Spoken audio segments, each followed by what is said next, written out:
Les Actes des Apôtres, chapitre 28. Après nous être sauvés, nous reconnûmes que l'île s'appelait Malte. Les barbares nous témoignèrent une bienveillance peu commune. Ils nous recueillirent tous auprès d'un grand feu qu'ils avaient allumé parce que la pluie tombait et qu'il faisait grand froid.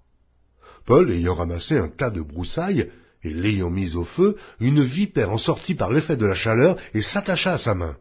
Quand les barbares virent l'animal suspendu à sa main, ils se dirent les uns aux autres, « Assurément, cet homme est un meurtrier, puisque la justice n'a pas voulu le laisser vivre après qu'il a été sauvé de la mer. » Paul secoua l'animal dans le feu et ne ressentit aucun mal.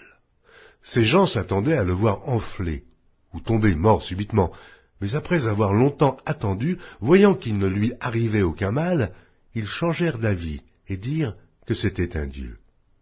Il y avait dans les environs des terres appartenant au principal personnage de l'île, nommé Publius, qui nous reçut et nous logea pendant 3 jours de la manière la plus amicale. Le père de Publius était alors au lit, malade de la fièvre et de la dysenterie. Paul, s'étant rendu vers lui, pria, lui imposa les mains et le guérit. Là-dessus vinrent les autres malades de l'île, et ils furent guéris. On nous rendit de grands honneurs, et, à notre départ, on nous fournit les choses dont nous avions besoin. Après un séjour de 3 mois, nous nous embarquâmes sur un navire d'Alexandrie qui avait passé l'hiver dans l'île, et qui portait pour enseigne les Dioscures. Ayant abordé à Syracuse, nous y restâmes 3 jours. De là, en suivant la côte, nous atteignîmes Reggio, et, le vent du midi s'étant levé le lendemain, nous fîmes en 2 jours le trajet jusqu'à Pouzole, où nous trouvâmes des frères qui nous prièrent de passer 7 jours avec eux, et c'est ainsi que nous allâmes à Rome. De Rome vinrent à notre rencontre, jusqu'au forum d'Appius et aux 3 tavernes, les frères qui avaient entendu parler de nous. Paul, en les voyant, rendit grâce à Dieu et prit courage.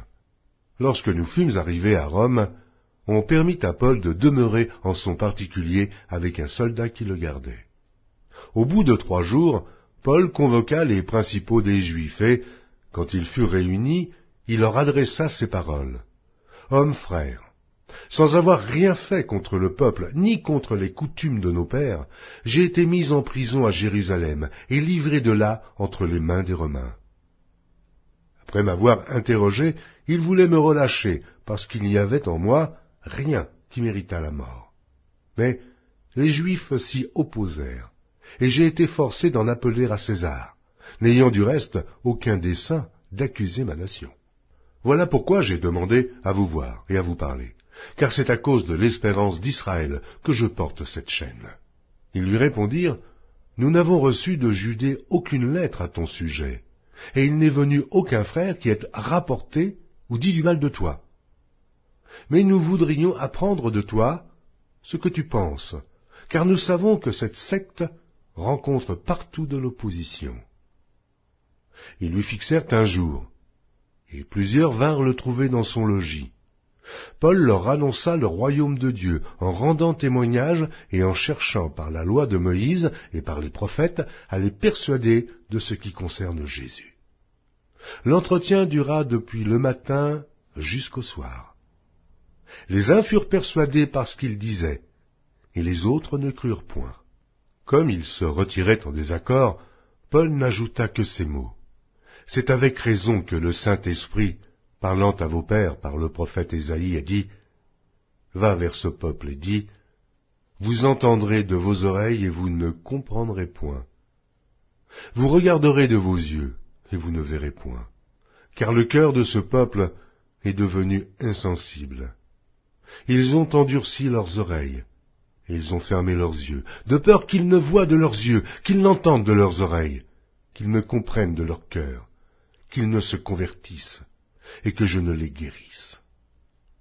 Sachez donc que ce salut de Dieu a été envoyé aux païens, et qu'ils l'écouteront. » Lorsqu'il eut dit cela, les Juifs s'en allèrent, discutant vivement entre eux. Paul demeura 2 ans entiers dans une maison qu'il avait louée. Il recevait tous ceux qui venaient le voir. prêchant le royaume de Dieu et enseignant ce qui concerne le Seigneur Jésus-Christ, en toute liberté et sans obstacle.